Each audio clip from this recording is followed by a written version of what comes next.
Tardes o noches.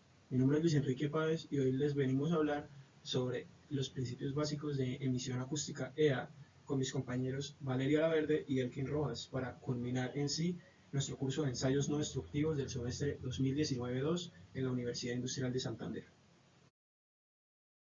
Con una breve introducción.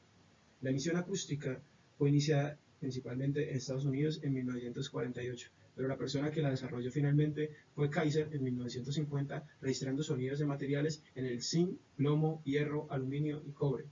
Después de esto, retornamos a Estados Unidos en 1948 a 1959, se empezaron a investigar cómo mejorar estos equipos de detección de sonidos y después de 1964 hasta el día de hoy, cuando los equipos ya están mejorados, a partir de investigaciones podemos encontrar cómo es la mecánica de la factura y cómo se analiza en tiempo real. Ahora bien, la emisión acústica, ¿qué es? Se define como un fenómeno que genera ondas elásticas transitorias por la liberación rápida de energía a partir de fuentes localizadas. ¿Cómo se genera? Se origina del campo de tensiones que se crea dentro del material. Si no existe variación de este campo, no se produce emisión acústica. ¿Qué se puede detectar con esto? Fácilmente se puede detectar generación y propagación de fisuras, deformaciones del material, desprendimiento de la matriz, concentración por dilatación del fluido o temperaturas. Entre estas cosas se puede detectar muchas más cosas. Entonces, la emisión acústica, como vemos en las diapositivas, este es un equipo normal en que el instrumento de emisión acústica detecta, mide, graba, interpreta y evalúa una señal acústica que emite una anomalía dentro del material. ¿Vale? Entonces, un ejemplo ilustrativo, el cual ustedes se lo pueden imaginar, básicamente es cuando una pieza sólida, tal como el hormigón, se somete a un proceso de carga hasta rotura. Ocurre en su interior una serie de dislocaciones de microestructura que pueden detectarse acústicamente. Estas dislocaciones van acompañadas de una liberación de energía potencial que en parte se transforman en calor, o sea, se pierden, quedando una pequeña fracción que al radiarse en forma de energía vibratoria puede ser recogida en la superficie sólida. Esto es comparable con la detección de movimientos tectónicos. Ahora bien, tenemos los equipos de emisión acústica. Estos constan de acoplantes, el cual su deber es asegurar el contacto acústico bueno entre el sensor y la superficie de prueba.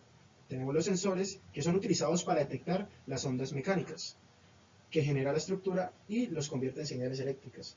Amplificadores de señal acústica, que deben tener frecuencias entre 3000 a 2000 kHz, y además de eso deben contar con bajo ruido de entrada para distinguir señales de ruido electrónico, variedad dinámica grande para amplitudes altas, variedad grande de temperaturas de operación para aplicaciones y puede ser opcional un filtro de frecuencia opcional. También tenemos el filtro de frecuencia, que es usado para eliminar variedad de frecuencias no deseadas. Por otra parte, tenemos el convertidor AD, que utiliza para digitalizar las señales de emisión acústica que han pasado por el filtro de frecuencia. Y por último, tenemos un ordenador que se encarga de recibir y guardar los datos, analizar los datos, filtración lógica, cálculo de resultados, estadística, representación de resultados, gráfica y numéricamente, control de hardware y sistema, y prueba de enganche de sensor, grabación de respuesta de frecuencia del sensor. Ahora tenemos las ventajas y las desventajas de la emisión acústica. Tenemos que se realiza en tiempo real como ventaja, los defectos hacen su propia señal, detección de movimientos, detección de crecimiento de efectos, monitorización global, detección de disposición de indicaciones y no es necesario limpiar la superficie. Pero sus desventajas, sus contras, son el ruido exterior y la interpretación del resultado.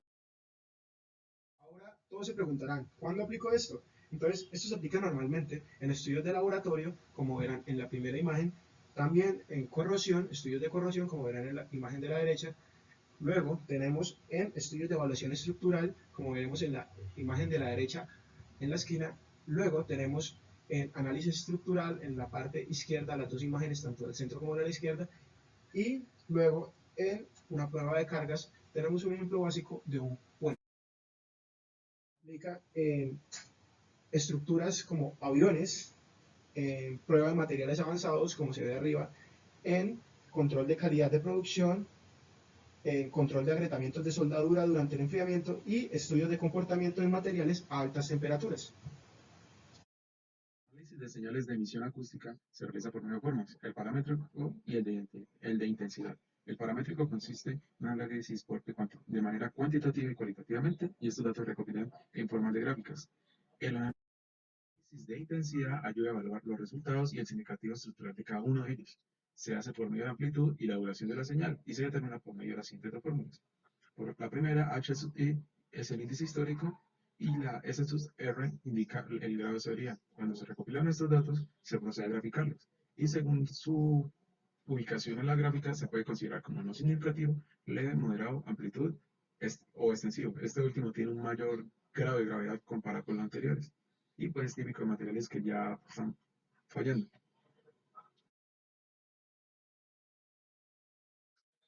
Como se mencionó anteriormente, el ruido es uno de los mayores problemas. Esto puede llegar y las perturbaciones eléctricas que presenta la mente pueden llegar a causar campos magnéticos, campos de corriente evocado.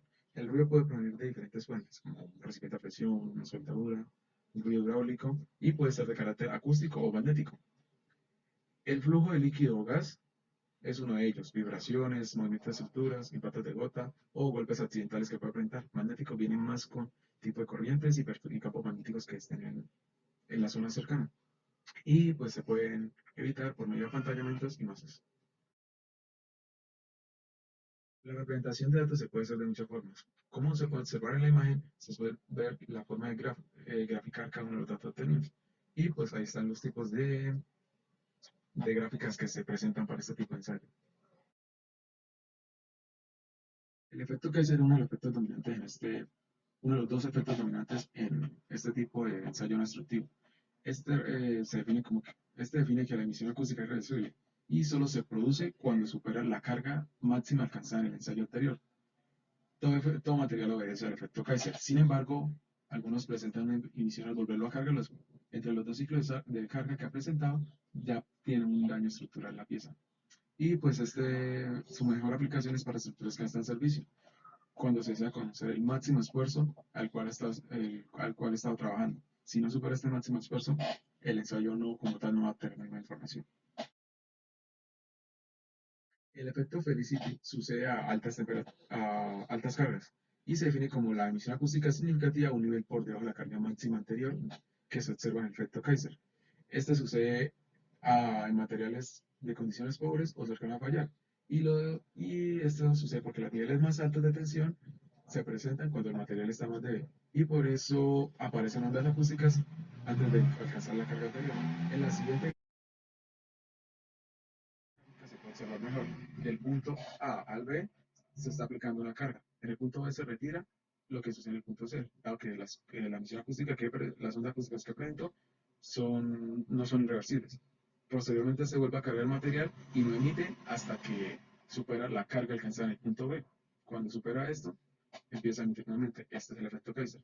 En la carga el material alcanza una carga máxima al punto D, ya cuando está sometido a cargas muy altas. Se retira y sucede lo mismo. El material deja emitir, pero las ondas acústicas ya emitidas son reversibles. En el punto E. En el punto E se vuelve a aplicar otra vez la carga, pero al contrario del efecto Kaiser, este empieza a emitir un poquito antes de alcanzar su carga máxima alcanzada anteriormente y continúa emitiendo. Los análisis de forma de onda. La forma de onda, la cual es uno de los más comunes en esto, permite identificar la fuente de manera puntual o de manera zonal. De manera puntual, que hace es que es una inversión acústica. El defecto emite y es alcanzado primero por el sensor 1, luego el 2, luego el 4 y luego el 3. De esta manera, el sensor 1 primero va a alcanzar la onda, posteriormente va a llegar a los otros y pues va a llegar con una diferencia de tiempo. Estos datos se recopilan y por medio de hipérboles se localiza puntualmente. Y el análisis de forma de onda por diagrama de puntos es un análisis zonal. Se grafica todos los datos obtenidos y pues se toman los más críticos, que sería donde se presenta mayor aglomeración de estos. Bueno, ahora en cuanto a las normas, bueno, las normas destructivas existen a nivel internacional más de 100 códigos y normas relacionadas con emisión acústica. Pero en este caso hablaremos de las normas más aceptadas y utilizadas a nivel mundial, como es el caso de las normas STM, API y ASME. Bien, inicialmente por una parte, en la norma ACTM 543 de 2015, especificación estándar para realización de pruebas no destructivas, nombra las principales normas utilizadas en emisión acústica, las cuales son, en primer lugar, la E569 de 2007, que es la práctica estándar para el monitoreo de emisiones acústicas de estructuras durante la estimulación controlada. Bueno, en esta norma se proporcionan pautas para este ensayo en recipientes a presión, en sistemas de tuberías u otras estructuras que pueden ser sometidas a tensión, indicando preparativos necesarios como determinar el tipo, el número y ubicación de los sensores según las características del material y físicas de la estructura y la instrumentación, junto con la identificación de fuentes potenciales de ruido, como hablábamos anteriormente, como puede ser vibración, fricción o flujo de fluido, pues para así determinar si se requiere el aislamiento o control acústico para no enmascarar emisiones acústicas válidas. Luego está la ACTM S150 de 2017, que es la guía estándar para el montaje de sensores piezoeléctricos de emisión acústica. En esta norma lo que hacen es que recalcan la importancia del montaje, asegurando que el acoplamiento acústico entre el sensor y la estructura sea adecuado y constante, y clasifica dos tipos de métodos de montaje, que son por una parte los de compresión, que es donde el sensor está en contacto íntimo por compresión con la superficie de la estructura mediante el uso de la fuerza generalmente suministrada por resortes, roscas de tornillo de torsión, imanes, cintas o bandas elásticas. Y luego están los montajes de unión, que es donde el sensor se puede unir directamente a la estructura con un adhesivo adecuado que actúa como acoplador. Bien, inicialmente por una parte, en la norma ACTM 543 de 2015, especificación. Bueno, en tercer lugar está ahora la E750 de 2015, que es la práctica estándar para caracterizar la instrumentación de emisión acústica. Y en esta práctica lo que hace es proporcionar información necesaria para aumentar la precisión y el rendimiento del sistema de emisión acústica, haciendo referencia a la descripción de los componentes del instrumento de emisión acústica, explicando medidas sugeridas, medición de la actividad de entrada, de las fuentes de ruido y problemas de medición. Y por último está la norma E749, que es la práctica estándar para el monitoreo de emociones acústicas durante la soldadura continua. Y en esta lo que hacen es que hablan de las pautas necesarias para una buena inspección de soldadura, donde se refiere, entre tanto, a la correcta selección de las ubicaciones de los sensores que deben estar ubicados centralmente cerca de la soldadura para proporcionar una respuesta óptima de todas las partes de la soldadura. Según esta norma, dice que distancias entre 6 a 12 pulgadas desde la zona afectada por el calor de la soldadura suelen ser satisfactorias. Imparte estos tres patrones, tipos de colocación de sensores fijos que se muestran en la figura de la 1 a la 3. Entonces, en la primera lo que se ve es la colocación del sensor para la monitorización de emisiones acústicas de monocanal de una soldadura lineal. En la segunda es para sensores de 2 canales de una soldadura lineal, estando cada una en un extremo de la soldadura. Y en la tercera se ve la ubicación para el monitoreo de 3 canales de una soldadura circular, donde se observa que lo ideal es colocar los sensores equidistantes entre sí. Bien, ahora en cuanto al código ASME, en este hace referencia a emisiones acústicas en la sección 5, primero en el artículo 12, donde describe el proceso de examinación por emisión acústica de recipientes metálicos durante la prueba de presurización. Y en el artículo 13 vuelven y lo nombran, describiendo los requerimientos a usarse durante la monitorización continua por emisión acústica en control de recipientes a presión metálicos y no metálicos usados en servicio en la industria nuclear y no nuclear, donde plantea ciertos requisitos específicos como son la calificación y certificación de personal, extensiones del examen y volumen a examinar y criterios de aceptación y evaluación. Ahora, igualmente que las normas STM, en esta se hace referencia a la ubicación de las fuentes de emisión acústica, pero en esta plantean que para soldaduras multicanal se debe tener una distancia de entre máximo 2 espesores de pared del componente o 5% de la distancia de separación del sensor o lo que sea mayor entre esos dos. Bien, ahora para finalizar en cuanto a las normas, además de las normas STM ya nombradas anteriormente, pues también están las normas API. Pero a diferencia de las anteriores, estas tienen un código específico para este tipo de ensayos no destructivos, sino que por ejemplo lo que hacen en la API 510 de inspección de recipientes a presión en la sección 6.4 de inspección externa, hablan de que la inspección visual pues, es la más importante y universalmente aceptada de todas las técnicas, pero que esta se puede complementar entre tantas con la emisión acústica. Y volvería a hacer referencia a este tipo de ensayo en una publicación que es la número 322 de una evaluación de ingeniería de métodos acústicos de detección de fugas en tanques de almacenamiento de superficie. Y aquí lo que hacen es proporcionar detalles de los experimentos controlados que realizaron en un tanque de refinería de 40 pies de diámetro para determinar la naturaleza de las señales de fuga acústica y el ruido ambiental en un rango de condiciones de prueba. Y pues lo que hace es que esta aplicación se utiliza como guía base para la aplicación de estos tipos de ensayos y pues explora las características de una prueba de detección de fugas necesarias pues, para un alto rendimiento.